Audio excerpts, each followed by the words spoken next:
Mountain Dew, डर के आगे जीत है।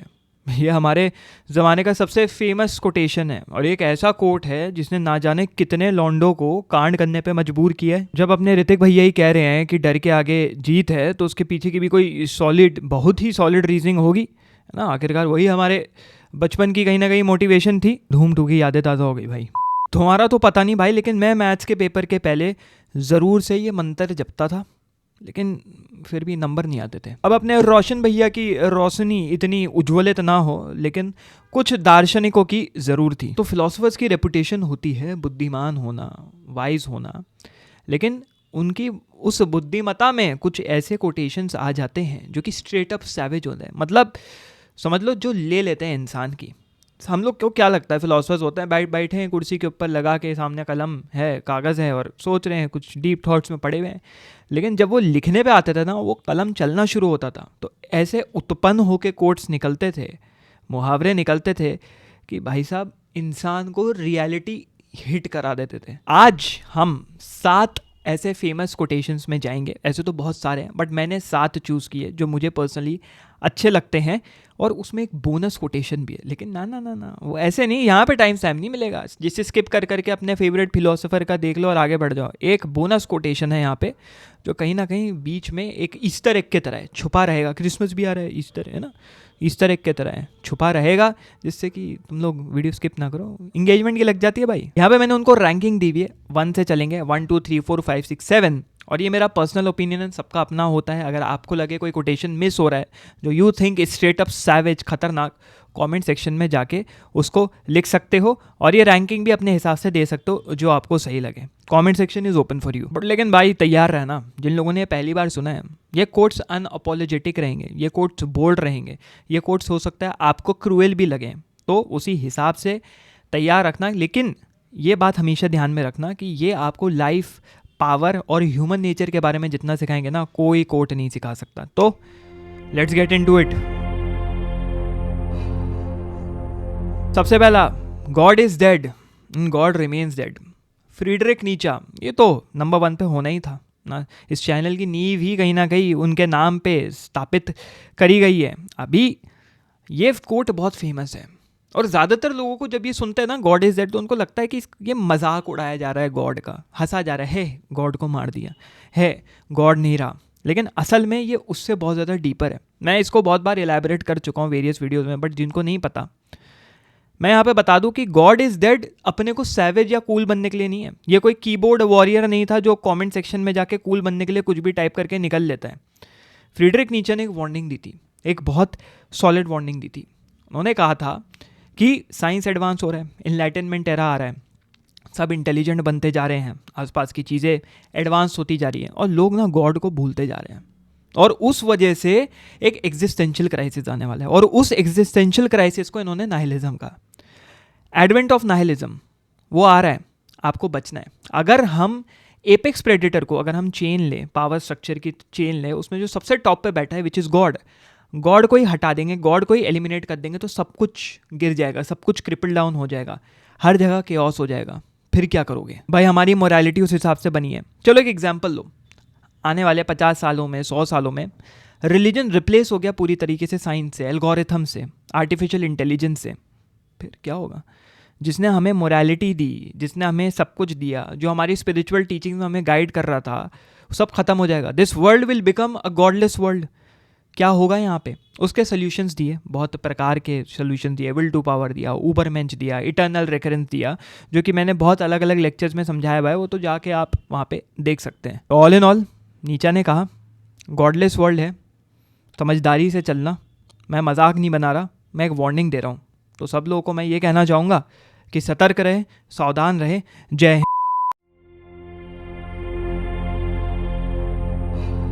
I know that I know nothing. Socrates, सुकृत बाबा, सुकृत, flag bearers of flag bearers, gods of gods, नमन हो भाई साहब इस दार्शनिक को। ये जो इनका कोटेशन था, I know nothing, कि मुझे पता है, हमें पता होना चाहिए कि हमें कुछ नहीं पता है। हमें अपनी इग्नोरेंस एडमिट करनी चाहिए कि कुछ ऐसी चीज़ें हैं जो हम नज़रअंदाज कर देते हैं क्योंकि हम इंसान हैं, और हम जब उसके ऊपर सवाल उठाएं तो हम उसके मीनिंग के अंदर घुसने की कोशिश करते हैं, उसके ट्रुथ्स में घुसने की कोशिश करते हैं, एक फॉल्स सर्टेनिटी पे नहीं बैठे रहते कि हाँ भाई ठीक है हमने तो कह दिया वो होगा ही होगा, कैसे होगा, क्यों होगा, किस लिए होगा, किसी को उससे मतलब नहीं, बस हमने कह दिया होगा, लेकिन उसके ऊपर कोई सवाल नहीं उठाएगा, है ना, उसके ऊपर कोई क्वेश्चनिंग नहीं करेगा। यही हाँ यहीं आ जाती है इग्नोरेंस, और that is why it is important. I know nothing. अपनी एरोगेंस, अपने क्रोध को और अपने ईगो घमंड को मार लोगे जिस दिन, उस दिन तुम सत्य के राह पे चल बसोगे, उस दिन तुम आगे बढ़ चलोगे इस पथ के ऊपर जो कि सत्य पूर्वक है, मतलब ट्रुथ से भरा हुआ है। लोग अपनी ना सेल्फ मेड इंटेलेक्चुअलिटी में कि हम तो भाई बहुत बुद्धिमान हैं, इतना डूब जाते हैं, इतना ज़्यादा खो जाते हैं कि वो आगे का रास्ता भूल जाते हैं, वो इग्नोरेंट हो जाते हैं एंड दे लूज एवरीथिंग। जिसने ब्रेकिंग बैड देखी है टीवी सीरीज, उसमें वॉल्टर वाइट के कैरेक्टर के साथ क्या होता है, अपने को बहुत इंटेलेक्चुअल समझता है, बहुत इंटेलिजेंट समझता है, जो कि वो है, लेकिन फाइनली वही इंटेलेक्चुअलिटी, वही दिमाग उसके लिए हानिकारक साबित होता है और वही उसको डुबा देता है। अपनी ही एरोगेंस के जंजाल में वो घूम के ख़त्म हो जाता है। तो यहाँ पे इसका समाधान क्या है? सब कुछ सवाल उठाओ, सब चीज़ों पे सवाल उठाओ, बिकम अ क्यूरियस फूल। और जिस दिन तुम एक क्यूरियस फूल बन जाओगे तो तुम्हें अपनी ही ओन मास्टरी में क्रैक्स दिखने लग जाएंगे। तुम अपने को समझ रही हो द मास्टर, बट अपने अंदर ही तुम्हें क्रैक्स दिखने शुरू हो जाएंगे कि हाँ मुझे मेरे अंदर खामियाँ हैं, मेरे अंदर गलतियाँ हैं, उनको सुधारना बहुत ज़रूरी है। जैसे ऑनलाइन लोग आते हैं, मिस इन्फॉर्मेशन फैलाते हैं, लोगों को गुमराह करते हैं, गलत बातें बताते हैं। अगर सुकरात इस ज़माने में पैदा हुए होते, सोक्रेटिस, तो वो जाते हैं उसको कॉल आउट करते हैं कि यार ये गलत है, ये सही नहीं है। सवाल उठाओ अपने आप पे, अपने अंदर इतना गूदा रखो कि सामने आके बोलो कि हाँ भाई मैं गलत कर रहा हूँ, I have been ignorant and that is the part to true wisdom. I think therefore I am Rene Descartes. सोचो आप सो रहे हैं और सोते हुए कभी कभार होता है ना ऐसे एकदम ज्ञानी सपने आते हैं, इतने खतरनाक सपने आते हैं, ऐसा लगता है कि अगर मैंने उसको कलम लेके उतार दिया कहीं पे तो भाई साहब that will be world changing, मतलब that would change the course of mankind, बदल के रख देगा दुनिया को। सबके साथ होता है ऐसा, मेरे साथ तो बहुत हुआ है, जबकि बाद में लिखो तो रियलाइज़ होता है तो बेइज्जती वाली बात थी। बट डेकार्त के साथ भी कुछ ऐसा ही हुआ। सोते सोते उन्होंने 2-3 ऐसे सपने देखे, उन सपनों को वो उठे, उन्होंने लिखा और एक ऐसा कोटेशन छोड़ा जिसने सब कुछ बदल के रख दिया। जिस तरीके से हम ह्यूमन साइकोलॉजी और फिलॉसफी को अप्रोच करते हैं, परसीव करते हैं, उसको पूरी तरीके से बदल के रख दिया और ये कोटेशन का इजाद हुआ। अब डेकार्त के ज़माने में सवाल उठते थे, क्या हम सही में एग्जिस्ट कर रहे हैं? एग्जिस्टेंशलिज्म का जो फील्ड था वहाँ से उसने पकड़ बनानी हल्की हल्की शुरू करी थी। रोमांटिक फिलॉसफी, अपने बारे में बात करनी कि हम एग्जिस्ट भी कर रहे हैं। अब बाहर के बारे में बात नहीं होगी, बाहर क्या चल रहा है, हमें अपने बारे में बात करनी है कि हम एग्जिस्ट करते हैं नहीं करते हैं। तो डेकार्त ने बोला कि हम ये सोच रहे हैं, हमें एविडेंस चाहिए, सब बोल रहे हैं एविडेंस लाओ कि भाई हम एग्जिस्ट करते हैं नहीं करते हैं। तो डेकार्त ने बोला कि भाई हम सोच रहे हैं, है ना, हम शक कर रहे हैं, हम डाउट कर रहे हैं, कुछ ना कुछ भी कर रहे हैं, हम सोच रहे हैं, और ये अपने में ही एक एविडेंस है कि हम जीवित हैं, हम जिंदा हैं, हम कॉन्शियस हैं। तो लोगों ने बोला यार ऐसा नहीं हो सकता, गलत है, ये है वो है, सवाल उठाए। तो डेकार्त ने बोला तुम मेरे ऊपर शक कर रहे हो, तुम खुद के ऊपर शक कर रहे हो, तुम चाहे खुद की एग्जिस्टेंस पे शक कर रहे हो, तुम अपने आर्ग्यूमेंट्स पे शक कर रहे हो, एटलीस्ट डाउट तो कर रहे हो, शक तो कर रहे हो। वो शक करना मतलब तुम सोच रहे हो, वो सोचना ही इज एविडेंस कि you think therefore you are. इसके ऊपर मैंने एक विस्तार से फुली एक्सप्लेन्ड अभी रिसेंटली लेक्चर बनाया था, I think therefore I am by Rene Descartes. वो जाके अगर देखना है तो वहाँ पे देख सकते हो।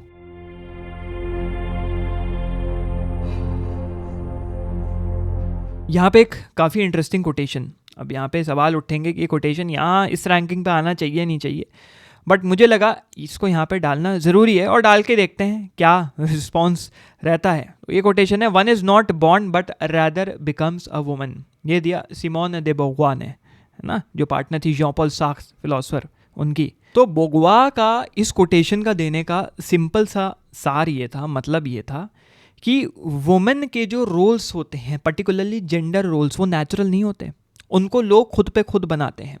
औरतों से लोग एक्सपेक्टेशंस रखते हैं, औरतों से लोग कहते हैं ऐसे रोल्स तुम्हें निभाने हैं, ये किरदार तुम्हें निभाना है, तुम्हारी सोसाइटी में ये प्लेस है, तब वो जाके वैसी बनती हैं। सोसाइटी औरत को एक तरीके से प्रेशराइज करती है कि वो औरत के तरह अपने आप को दिखाए। अभी हम इसके ऊपर बात करते हैं भाई औरत की तरह क्या होता है और मर्द की तरह क्या होता है, और यही रीजंस की वजह से एक मर्द के ऊपर भी, एक मेल के ऊपर भी प्रेशर पड़ता है। अब तो औरत ऐसी बन गई, अब तुम मेल हो, तुम्हारे ऊपर और प्रेशर है उस औरत को संभालने का, उस औरत के आसपास के लोगों को संभालने का, एक घर संभालने का। तो अगर औरतों के ऊपर प्रेशर है तो ये मत समझो सिर्फ औरतें बंधी हुई हैं।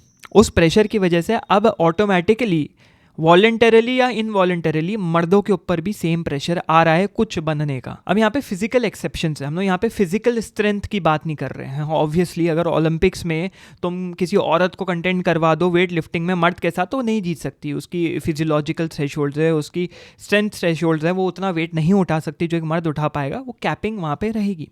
हमारा यहाँ पे बात करने का मुद्दा है कि ये जो फिलॉसफी भगवान ने दी, that was more of character building philosophy, कि हम सोसाइटी में किस तरीके से कैरेक्टर डेवलपमेंट करते हैं। कि बच्ची, एक लड़की पैदा हुई तो उसको बचपन में ही उसके हाथ में बारबी डॉल दे दो, घर घर का सेट दे दो, खाने बनाने के नहीं होते, खिलौने विलौने आते हैं वो दे दो।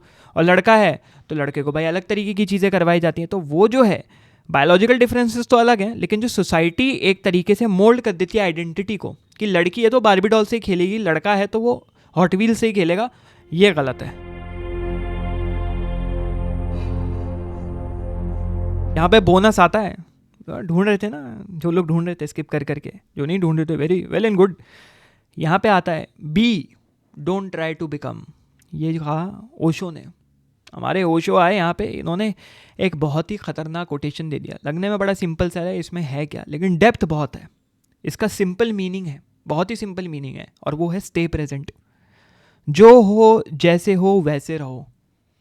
आगे की तरफ देखोगे तो कहीं ना कहीं वो तुम्हारे अंदर कुछ ना कुछ इनसिक्योरिटीज़ ले ही आएगा। तुम एक परफेक्ट इंसान इमेजिन करते हो, परफेक्ट इंसान की तरह बनने की कोशिश करते हो, और वो अगर नहीं बन पाते, या तो बनो, और अगर नहीं बन पाओगे तो वहाँ तक भी नहीं पहुँचोगे, और जो अभी हो उसको भी नहीं इंजॉय कर पाओगे। जैसे हो वैसे ही रहो, अपने आप से प्रेम करना सीखो, कुछ और बनने की कोशिश मत करो जो तुम शायद नहीं हो या बन नहीं सकते हो। सबकी अपनी पर्सनैलिटीज़ हैं, सबके अपने गोल्स हैं, सबके अपनी लाइव्स हैं, तो क्यों उसको बदलने पे लगे पड़े हो।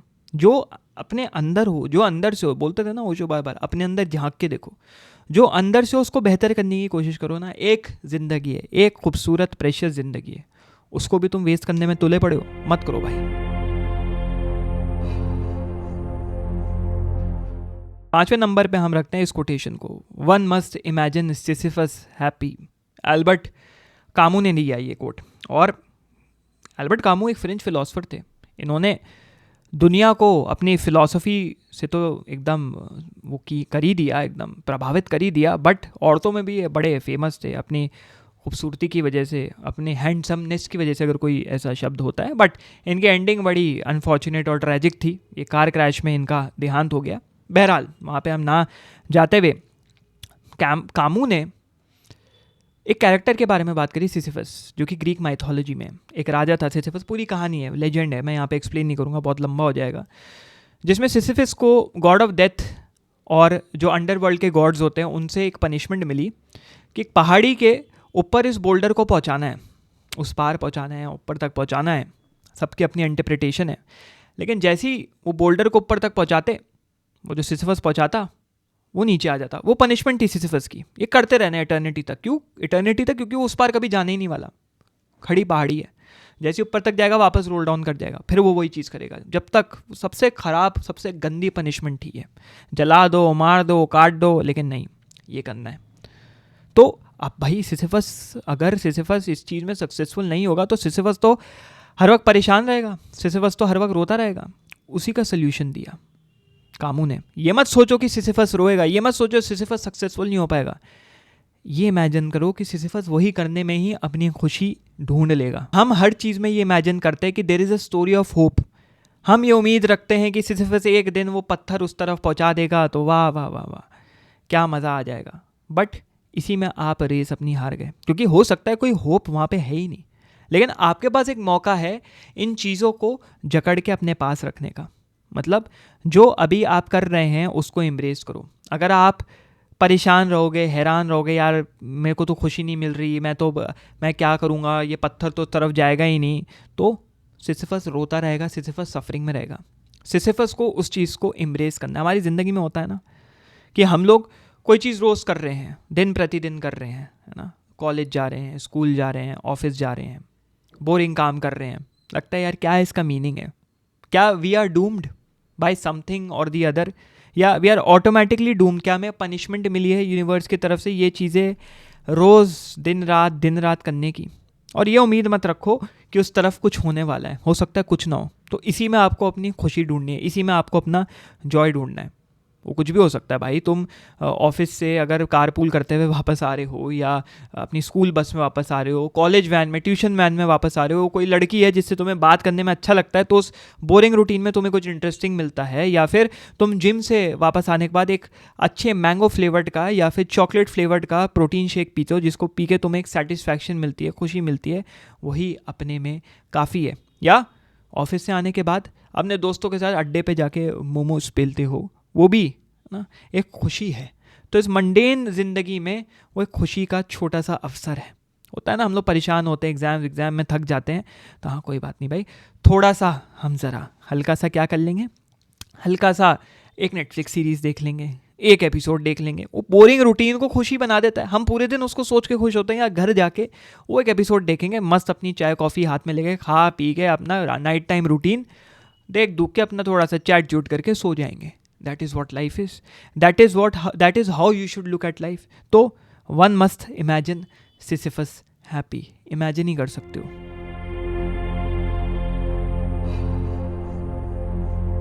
छठे नंबर पे हम डालते हैं hell is other people. John Paul Sartre, Beauvoir को पढ़ा था ना, सिमोन द बोवा, उनके पार्टनर थे। ये लोग ओपन रिलेशनशिप में, इंटरेस्टिंग कॉन्सेप्ट, अगर इसके ऊपर कभी वीडियो चाहिए हो तो बताना। अब एक ऐसे फिलोसफर थे जिन्होंने लिटरेचर में नोबेल प्राइज़ को खारिज कर दिया, उनको चाहिए ही नहीं था, उन्होंने मना कर दिया। बहुत रीजंस थे, कैपिटलिज्म से वो परेशान थे, वर्ल्ड वॉर 2 उस वक्त हुई थी, और रीज़न अपने अपने थे, उसमें हम लोग नहीं घुसेंगे। बट इन्होंने नोबेल प्राइज़ नहीं लिया, इनको नोबेल प्राइज़ मिलने वाला था, और इन्होंने लोगों को हेल कहा। और लोगों को हेल इसलिए क्यों कहा, वो ज़रा थोड़ा सा समझते हैं। पहले इस कोटेशन को समझो, your identity is made up and based on you comparing yourself with others, that is your identity। ये मेरा कोटेशन है, मैंने थोड़ी सी हम भी जरा इधर उधर लिख लेते हैं। तो इसका मतलब तुम्हारी आइडेंटिटी क्या है, तुम क्या हो। मैं ये हूँ क्योंकि मैं वो नहीं हूँ, मैं ये लड़की हूँ क्योंकि मैं वो लड़की नहीं हूँ, या मैं ये लड़का हूँ, मैं ये आदमी हूँ क्योंकि मैं वो आदमी नहीं हूँ। तुम कंपेयर करके खुद को बनाते हो, दूसरों से कंपेयर करते हो, आसपास कंपेयर करते हो, वो ऐसा है इसलिए मैं वैसा नहीं हूँ, वो बनमौश है इसलिए मैं वैसा नहीं हूँ, मैं अच्छा आदमी हूँ। तो that is what it is, that is how you define your personality. तुम क्यों हो, क्योंकि मैं ये सब नहीं हूँ। और यहाँ पे साख ने कहा कि लोग बनते हैं ना, मैं उससे चिढ़ता हूँ, मैं इससे चिढ़ता हूँ। नहीं, चिढ़ते नहीं हो, तुम घबराते हो, तुम्हारे अंदर एक एंग्जाइटी है कि वो इंसान मुझे कैसे जज कर रहा होगा, वो इंसान मेरे बारे में क्या सोच रहा होगा। और ये रिलेशनशिप जो तुम सोच रहे हो बहुत खूबसूरत है, ये कहीं ना कहीं तुम्हें ट्रैप कर देता है, ये तुम्हें एक जाल में डाल देता है। उस रिलेशनशिप की वजह से तुम अपने आप को डिफाइन करते हो, तुम अपने आप को जज करने लग जाते हो कि यार मैं ऐसा हूँ, यार मैं वैसा हूँ, क्योंकि वो मेरे बारे में ऐसा सोच रहा होगा, जिसको स्पॉटलाइट इफेक्ट भी कहते हैं साइकोलॉजी में। क्या बाहर निकले तो आपको लगता है कि आप ही के ऊपर स्पॉटलाइट है, जहाँ चलो सब आप ही को देख रहे हैं, सब आप ही को देख रहे हैं। भाई उसको भी वही लग रहा है, सब उसी को देख रहे हैं, बगल वाले को भी लग रहा है, सब उसी को देख रहे हैं, सब अपने आप को अपनी मूवी का हीरो समझते हैं, लेकिन ऐसा है नहीं। सोशल मीडिया सबसे बड़ा एग्जाम्पल, मॉडर्न एग्जाम्पल।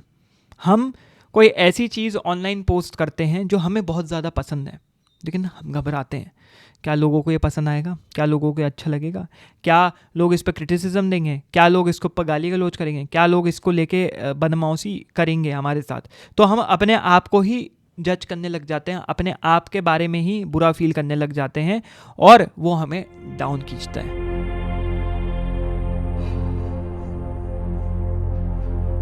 सातवें नंबर पे हमने रखा है इस कोटेशन को, man can do what he wills but he can not will what he wills. Arthur Schopenhauer, एक और German philosopher, one of the नहीं the most pessimistic philosopher of all time. मतलब पेसिमिज्म मतलब एकदम, जिसको हम अपनी देसी भाषा में नेगेटिव बोलते हैं, नेगेटिव कैरेक्टर, एकदम बर्बाद करने वाला। और शोपेनहावर को लोग बहुत ही बैड रेपुटेशन देते हैं कि यार ये तो बहुत डार्क है, बहुत नेगेटिव है। बट शोपेनहावर ने पेसिमिज्म को नॉर्मलाइज किया, सफरिंग को नॉर्मलाइज किया। ये कहा कि भाई ऐसा नहीं है कि तुम सिर्फ तुम्हारे साथ हो रहा है या मेरे साथ हो रहा है, सबके साथ हो रहा है, सब जाते हैं सफरिंग के थ्रू, तो उसमें कोई बुरा फील करने वाली बात नहीं है।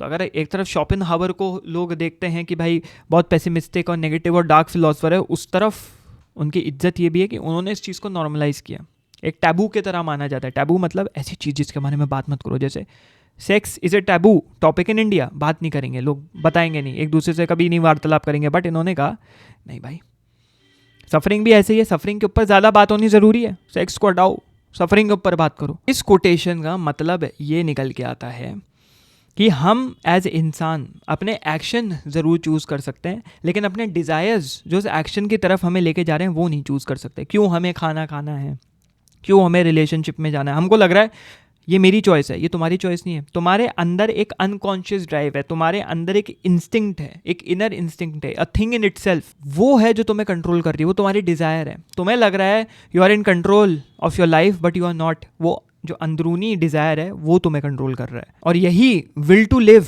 विल टू सर्वाइव के रिलेशनशिप में आना है। उसको बड़े पिक्चर में देखा जाए तो रिलेशनशिप में हम आना चाहते हैं, हम सर्वाइव करेंगे, हम डिस्पेयर में नहीं जाएंगे, हमारे साथ कोई रहेगा, कोई हमारा ध्यान रखेगा, ऊपर छत होनी चाहिए जिससे कि हम बचे रहें बारिश से, तूफान से, हमें खाना खाना है जिससे हम मर ना जाएं। That is what will to live is, विल्लजुम लेबिन, इसको इन्होंने जर्मन में नाम दिया।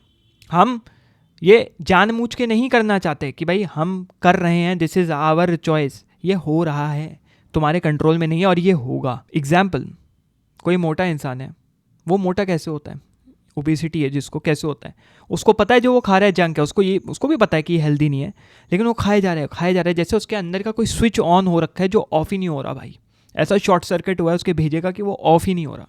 शोपेनहावर यहाँ पे कहते हैं यही है बेसर डिज़ायर। और इसके बारे में और भी फिलोसफर्स ने बात करी थी, जिसको यहाँ पे हम लाके कन्फ्यूजन नहीं क्रिएट करेंगे, बट बोल ही देता हूँ। प्लेटो ने कहा था कि भाई 3 पार्ट्स ऑफ द सोल, यही है द बेसर पार्ट, सबसे निचली पार्ट, विच इज़ एपिटेटिव, एपिटाइट, कि उसको पता है जंक फूड है लेकिन वो पेले जा रहा है, पेले जा खाए जा रहा है, जब तक उसका हार्ट काम करना बंद ना कर जाए।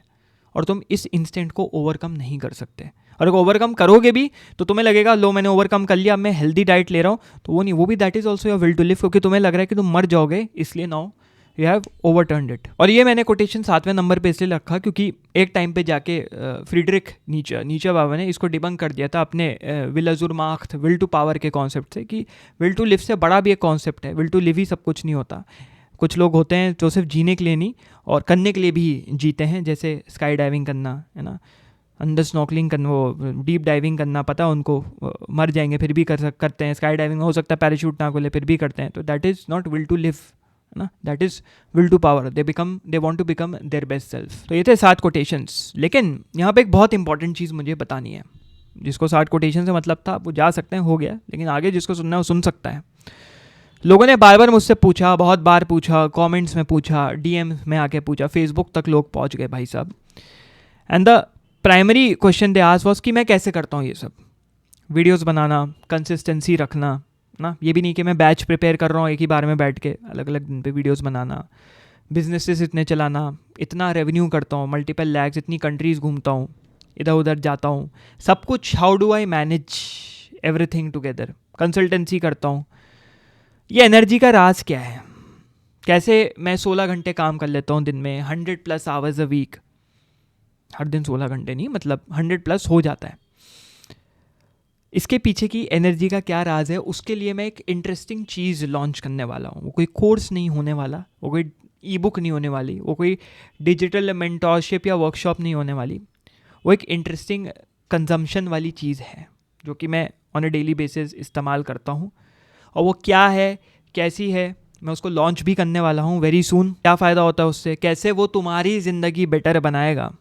तो अगर उस चीज़ में इंटरेस्ट है तो नीचे, अभी मेरे को ये रिसेंटली अपनी टीम के साथ बात कर रहा था तो आइडिया आया था, तो नीचे गूगल फॉर्म, अभी बेसिक्स से हम लोग स्टार्ट करेंगे, गूगल फॉर्म है जिसमें आप अपना ईमेल डाल सकते हैं, जिसको मोबाइल नंबर डालना है वो डाल सकता है, नहीं डालना मत डालो, बट ईमेल डालना है डाल सकते हो। नीचे जाइए, अपना ईमेल ड्रॉप करिए, और जब भी वो चीज़ लॉन्च होगी आपको वो फ्री में भी मिल सकती है, राइट। तो जाओ नीचे ड्रॉप करो ना, वीडियो अच्छा लगा हो तो करो। अब रोड टू 100 के देखते हैं, हो जाए तो बहुत ही बढ़िया, बहुत ही बढ़िया, लेकिन आप अपनी तरफ से जो कर सकते हैं करें। तब तक मिलते हैं किसी अगले वीडियो में / लेक्चर में, है ना भैया। चलो, थैंक यू, लग जॉब।